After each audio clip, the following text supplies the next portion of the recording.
Right now, on To the Point, unfinished projects. We're not just talking about me. We're talking about over 200 families. As customers see liens placed on their property with half-built tiny homes. Tonight, how a company they hired is responding. Plus, the park fire as seen from space. New images showing just how fast this fire has grown. With a shift in our winds, I'm tracking where the park fire smoke is headed next and the 100s ahead. And why land owned by the State Department of Education might actually help teachers, and what it could mean for our local schools. Good evening, this is To the Point. I'm Becca Habiger. Alex Bell has the night off.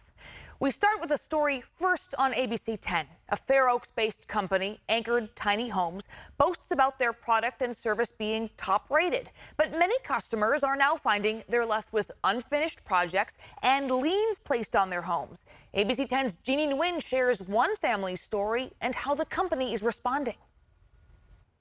Dad was excited to customize a home for himself. In Sarah Schumann's backyard in Orangevale lies this fresh start for her father-in-law. He lost his home in the 2018 Camp Fire. Dad was very persistent on, I want my own washer and dryer, and I want my own oven. The goal is to have her father-in-law walk into his brand new home with a sense of pride. I don't know. But its bare bones is all it will be for now. Oh, I'm getting frustrated as heck. This project started back in February when Schumann and her family decided to hire Anchored Tiny Homes to build this tiny home in her backyard. Schumann agreed to pay around $120,000 for the completion of the project. But issues started happening when she noticed it was difficult to get a hold of the company regarding potential flooding issues. I couldn't get an engineer or anybody from Anchored Tiny Homes to come out and take a look at it. And then she started to get notices of liens being put on her property. Again, I'd reach out to my project manager. He said everything is fine. But Schumann says nothing is fine. Subcontractors stopped showing up to the project. And it's been 2.5 weeks since any work has been done. The remainder of an active construction site sits abandoned on her property. What has the response been? Nothing. Nothing. I just want to kind of humbly come on here and say that I'm sorry to everybody.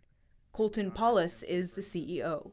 It was not our intention for any of this to happen, and we just grew too fast, took on too much debt, and AP built up to where we couldn't pay contractors on time just due to the explosive growth, and it leaves obviously jobs being stopped at this point.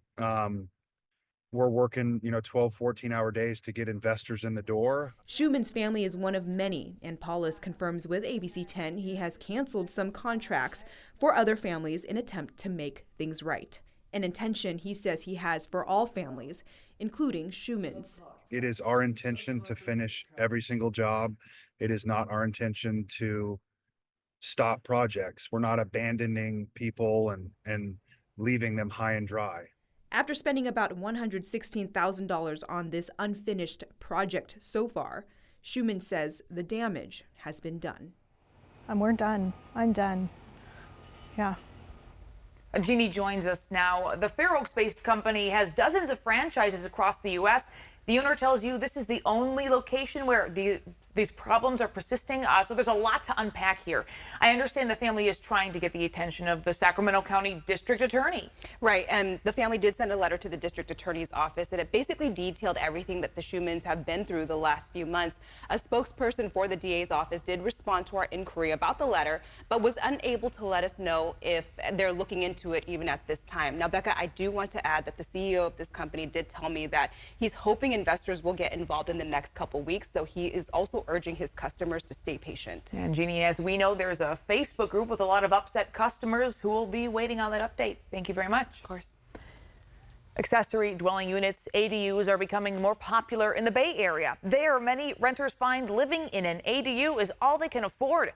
For homeowners, ADUs are becoming a good source of income to help them cover their mortgage and property taxes.